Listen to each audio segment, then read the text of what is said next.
வணக்கம் உறவுகளே. நான் காமராஜர் ஐயாவை பற்றி எனக்கு தெரிஞ்ச ஒரு தகவல் சொல்கிறேன்.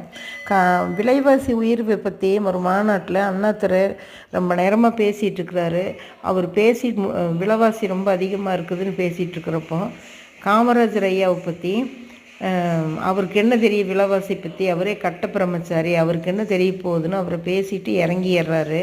அப்போது காங்கிரஸ் உறுப்பினர் அனந்தநாயகின்னு ஒருத்தர் இருந்தாங்க. அவங்க மேடை ஏறி இவர் இப்படியெல்லாம் பேசுகிறதுனால தான் இவங்க மனைவி வயிற்றில் ஒரு புழு பூச்சி கூட உண்டாகலை அப்படின்னு சொல்லியிருக்கிறாரு. சொல்லிட்டு அந்த அம்மா சொல்லியிருக்காங்க.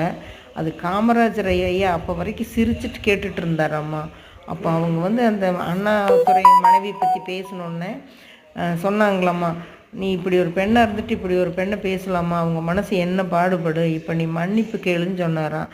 அவங்க மன்னிப்பு கேட்டோன்னே தான் அவருக்கு சமாதானம் பண்ணாராம். உங்களுக்கு பிடிச்சிருந்தா லைக் பண்ணுங்கள், ஷேர் பண்ணுங்கள்.